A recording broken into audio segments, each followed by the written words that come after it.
Okay, like we were just joking, you every year say this is the best group. Why is this the best group this year? I mean, I've been doing this 7 years now, so this will be my eighth field, and the only one as far as the nationally ranked players in the top 10, in the top 100 that even touches this was the year that we did not get to have the event with the COVID year. But four teams in the top 10 in the country, and then you look at the fact you have the second best team in Tennessee, and then you have three teams from Missouri where one of them won a state championship, one was in the Final Four, and the other one lost by a bucket to the team that finished third in the state of Missouri. So I don't know how from top to bottom you could find 8 teams that are better in the history of this event. And you said this was the easiest time you had picking out our local area teams. Why was Raj and Kickapoo a no-brainer? Well, I think a lot of times I have found that I've had to find reasons not to pick Kickapoo. I mean, Mitch McHenry does such a good job. They produce such great basketball teams year in and year out.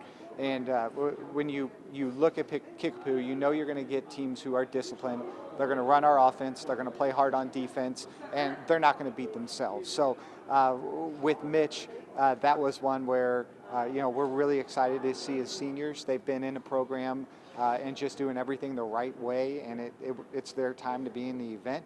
And then Logan Raj, they've got a great freshman class. They had a nice sophomore class that right now that were freshmen the year before, but Chase Branham is just who I think is arguably the best player in Missouri. I think there's a kid up at Webster Groves who can rival Chase, but if you've gone and you've watched Logan Raj, he's the real deal. And don't take my word for it. Look up Eric Bossi, who does 247 basketball, and just read his latest write-up of Chase Branham, and that'll tell you why he's in the event and Logan Raj is, because I truly think he's undervalued and underranked right now.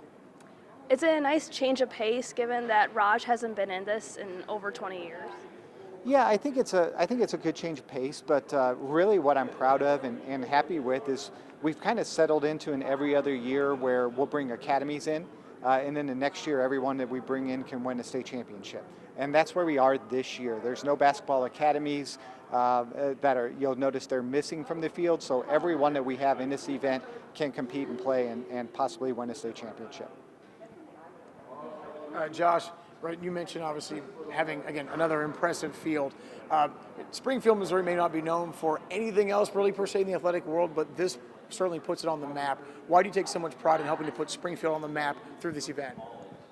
I think what we try and do is we try to understand the fact that it's much more than just a basketball tournament.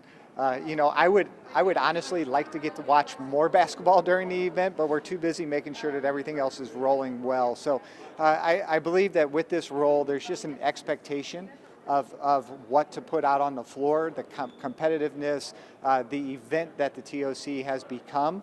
But then I also know that these national level coaches, I mean, St. John Bosco, they're the number one team in the country for next year, have the number 2, 3, and 4 recruits on their team in the senior year.